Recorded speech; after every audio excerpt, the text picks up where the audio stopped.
Hello, everybody. Welcome to Module 7. I'm actually having to tape record this because the first one didn't work. My headphones went out. So I wanted to go over all your assignments for this module, and then I have some other information to go over with you. So let's look at Module 7. What are we going to do this week? Okay, so on this module, the suspense is over. It is on writing. And so for Module 7, you are going to, I'm going to go over my learn here. You're going to read chapter 13. This is on writing and reading, and there's also a video for you to watch. I'm also going to share another video that shows an excellent writing lesson. So that's what you're going to be reading. You have 2 assignments. The first assignment is your discussion post. In the chapter that you're going to be reading, it talks a lot about Writer's Workshop. In your discussion, I need you to give your experience about using Writer's Workshop, tell if you felt was successful or not. If you've not incorporated Writing Workshop, tell about your own experiences with writing instruction and how the Writing Workshop approach may have helped you or may not. So that's your discussion post.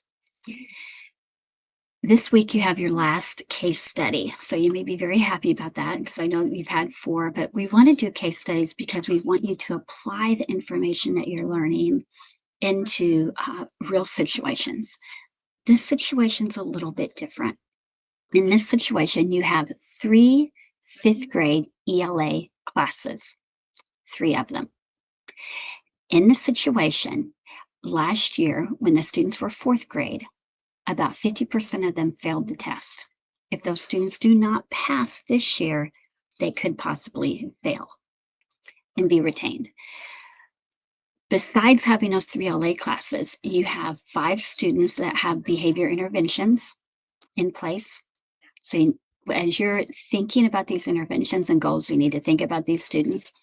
You have 8 ESOL students that are English language learners, and you have a visually impaired student. 98% of your students are on free and reduced lunches. So this is a Title I school. Your principal has supported you and given you liberty to be creative in your instructional strategies. You're going to summarize the information about these 3 classes to include those exceptionalities, explain, write 3 measurable goals, write 3 strategies that you're going to implement with all of the classes. And then, of course, how will you differentiate for these other students? And then how will you integrate faith?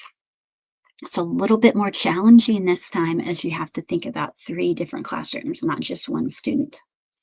The third thing, and it's not listed on here, but if you could all please do course evaluations, I'd be greatly appreciate that. I don't even think they let you go to 8 until you do that course evaluation. So please, your feedback would be wonderful. So those are your 2 assignments. And just we're ending everything. So it's going to be important that all assignments are on time. Don't forget that in Module 8, you are to complete the double entry journal for the Book Whisperer. So if you haven't purchased that book, if you haven't started reading it, I would start doing that. So make sure that you start on the Book Whisperer and you start doing your double entry journal for that.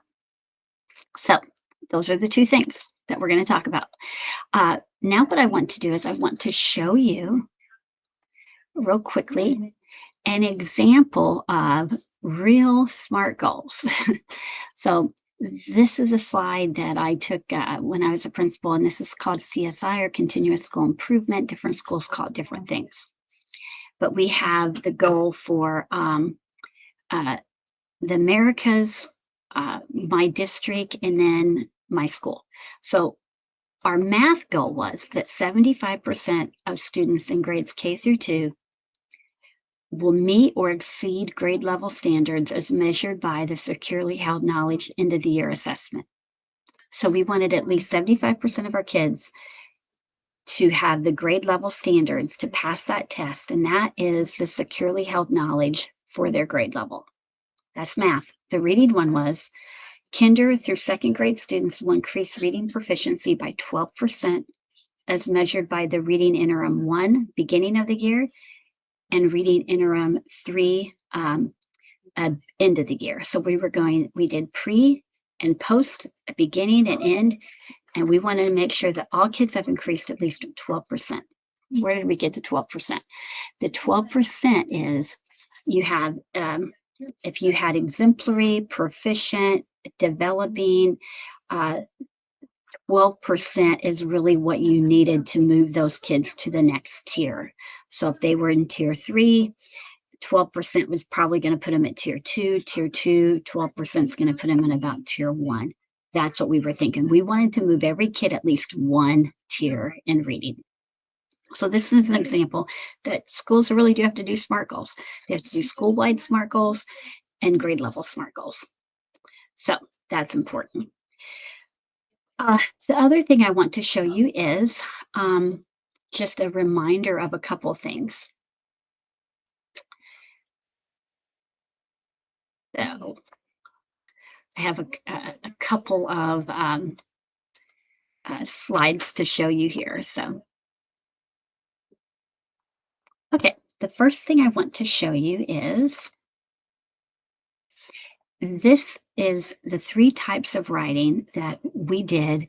And a lot of schools do. This isn't something we just did in Department of Defense, but it explains the 3 types of writing. You have that polished writing. Those are those pieces that have to go through the writing process. Your informational, your informational or expository, your persuasive, and your narrative pieces. And those go through the writing process. But you also have readable pieces. And these are those short on-demand questions. And a lot of like ACT, a lot of state assessments have those on-demand writing where kids read a passage and then they have a short essay response. That's a part of writing too. And then provisional writing is writing to learn. Those are brief writings that we do. It could be a warm-up. It could be when kids are filling out a graphical organizer or doing annotations. Kids should be doing provisional writing every day. Now, I told you that there's polished writing. Almost every state has the fact that kids need to do 3 pieces of polished writing. Narrative, which is, that's going to be stories like, what did I do to school this year? It's going to tell a story. Argumentative or persuasive and expository, informational. The argumentative, persuasive, expository, informational can easily be aligned with social studies and science. And that's what I would suggest you do. Okay, so I'm going to kind of go over some of this very quickly because what I want to do is remind you of the writing process. And so the writing process, when you're writing an entire piece, kids should be doing pre-writing. They should do, drafting. So this is where they're going to draft it. They should do revising. And and I'll post this whole thing if you want to see it. And then they're going to do editing. And then lastly, they're going to do publishing and sharing. The reason I want to share this with you is I want to remind you that when you are teaching a writing lesson, you would never do the entire writing process in one lesson. You could have an entire lesson just on pre-writing or an entire lesson on revision where you're only going to work on the introduction and the conclusion. Or you could have a lesson on editing. This is where you're going to hit the grammar and teach grammar. So all of this, teaching grammar, teaching spelling, it all needs to be linked to real writing. What doesn't work is those worksheets where you say, okay, here is the subject. What would be a verb? Okay, do they need to know subject-verb agreement? Absolutely, but they need to know it in the context of writing. And so as those kids are working on a piece, you're going through that writing process, you should be developing lessons along the way based on the kids' writing and based on your state standards for that grade level. So I'm just going to show you a little example of that. So if you are doing writer's workshop, and this is in your chapter, writer's workshop usually consists of these components. You're going to do first a mini lesson. That mini lesson is probably going to be 10, 15 minutes. Maybe, for example, you're doing a mini lesson on revision and you want the kids to write, maybe use figurative language. It could be editing. You're going to be working on commas. Uh, but again, it needs to be small. You can't just say revise your paper, edit your paper. You need to do a lesson and then have the kids go to their writing and implement that. So you're going to teach a lesson. You're going to check the status of the class. Okay, guys, how are we doing on our writing piece? And then you need to give kids time to write. As they're writing, they are implementing whatever it is that you taught. And you are conferencing with those kids, looking at their writing. And then we have the shared piece. So writing should be small. It should not be a large task. Many times when I observe teachers, one big mistake that I see is, okay, guys, we're going to write about what we saw at on our field trip. Go ahead and write. Writing takes time. You have to brainstorm. You have to pre-write. If you want a polished piece, it takes time. Now, if you're doing a writing on demand, that doesn't go through the writing process. But if you want a polished piece, it has to go through that writing process. So a mini lesson in writing, it's a short lesson with a narrow focus related to a skill or concept that students need. It's usually involves an anchor text or student writing. So you're going to use your mentor text, children's books to help teach you that concept. I have all these books back here and I have a lot of them labeled. It might say memoir or personal narrative, and it tells what I use that book for. The mini lesson should teach a skill, extend previous learning, and create interest in the topic. So it needs to be small. So you're going to be writing you guys don't have to do this, but when you're teaching writing in your classroom, it's not an assignment. And remember, you're teaching a tip or strategy. You're going to teach it to the whole group. You're going to use a mentor text, and then they're going to write it in their independent practice. Okay, so I also have this in here because I think this is important, that you need to have the I do, we do, you do model in writing and in reading. So that I do is teaching the students that writing concept. The we do, the entire class should practice it. And then you need that you do, where the students are practicing it in their own writing. That's very important. So this week, again, we're talking about writing. And I want you to think about Writer's Workshop,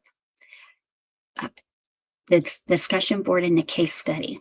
So you have these 3 classes that cannot, or 50% of the kids are not passing this writing assessment. You need to think about what are 3 overall goals for those 3 classes. You need to think about what are the instructional strategies that you could use with the whole class that everybody's doing. Within each of these goals, though, and strategies, you need to think about those students that have special accommodations. So again, a little bit more challenging, but I believe that it's a good one for the end for your case study 4. That's all I have for this week. Writing is really one of my favorite parts of the curriculum to teach. It also can be a hard thing to teach. My advice is when you're teaching writing, think small. Like we do in reading, you need to explicitly teach the writing. Work with your kids through that process. Don't forget that it's not just polished writing. You also have that provisional writing, that writing to learn.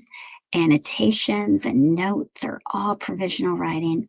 You have readable writing, that writing to learn, as in those open responses where you are assessing not only the writing, but the content. And then lastly, you have that polished writing, which is where kids go through that entire writing process. So when you think about these state tests, kids need to do polished writing, but they also need to do open responses that the readable, where they are answering those short essay questions. So how are you going to assess that? Um, I will tell you that in my school, where uh, all the schools I've been an administrator, we tended to use a similar rubric for assessing the open response answers. And we had the same rubrics for those polished pieces. So that's a little something to think about as you're thinking about your strategies and your implementation. If everyone has a different rubric to score the writing, you don't know what quality writing is. So in part of this, you may have to do some research, dig in. What are some fifth grade rubrics for writing? So that's important, because if you don't have a standardization, we call it calibration of scoring, then there's going to be what one teacher might say is proficient writing, another person might say it's exemplary, and another person might say, no, it's like developing. So how you calibrate writing has to be the same. And you can only do that if you have a common rubric that you're using. Have a great week 7, only one more week 8. If you have any questions, reach out. Don't forget that I have those open office hours on Thursdays from 4 to 5. Okay, bye-bye.